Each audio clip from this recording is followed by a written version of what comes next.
खुलुमबाय बर'नि news portal नायगिरि बयनिसिमबो दुलाराय बाथौ गौथुमनि जानानै गिबियावनो बर' थुनलाइ आफादनि 73थि जोनोम साननि बयनिसिमबो हामलायनाय बावहरग्रोदों आरो बेजोंनो लोगोसे फैबाय थानाय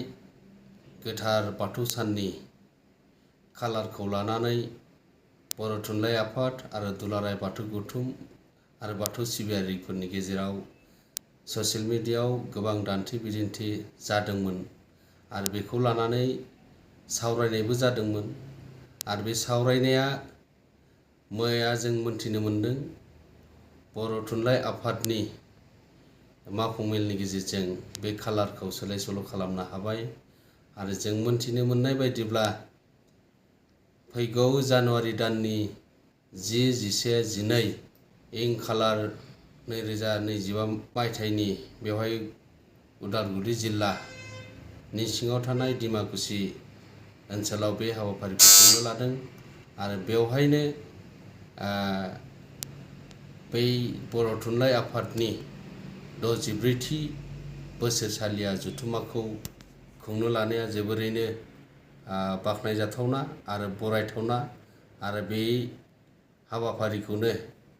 लानानै गोबां बार सावरायनाय जादोंमोन। गोथार बाथौ साननि सानाव गोलैनाय दंमोन 28 जानुवारि इं खालाराव आरो बेखायनो बेखौ सोलाय सोल' खालामनायखौ नोजोर होनानै दिनै सावरायनायनि गेजेरजों जे खालारखौ जे दावखोनानै लानो हाबाय बेनि थाखाय गमामायैनो जोंनि बर' माहारिनि थाखाय बाथौ सिबियारिफोरनि थाखाय गमामायैनो बरायजाथावना आरो बेखौ थुनलाइ आफादा मोजां मोनसे डिसिजनजों बे फैनो हादों आरो दिनै बर'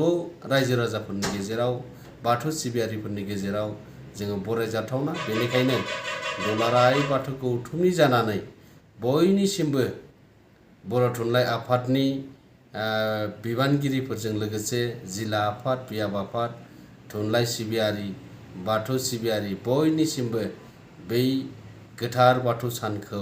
गाजा गोमजायै खुंफुंनो हानायनि मोनसे राहा जादों आरो बेजोंनो लोगोसे फैबाय थानाय 64थि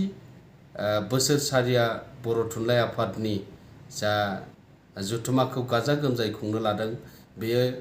गासैखौबो जोंनि जिल्ला आफाद बियाब आफाद गामि आफाद लैहोर लैहोर फैनानै गाजा गोमजायै जिबायदि बर' थुनलाइ आफादा थुनलाइ जौगानाय बर' समाजनि जायखिजाया खामानिफोरखौ गोजौ थाखोआव लाबोनो हानाय बिथांमोननिसिम आरो बे हाबाफारिखौ जाफुंसार होनो थाखाय दुलाराय बाथौ गौथुमनिफ्राय साबायखर बावदों आरो बे जोंनि थाखाय बै खालारखौ रायजो राजाफोरनो मोनथिहोनायनि थाखाय आरो जोंनि जिल्ला आफाद बियाब आफाद जाबायदि हाबाफारि लादोंमोन बेखौ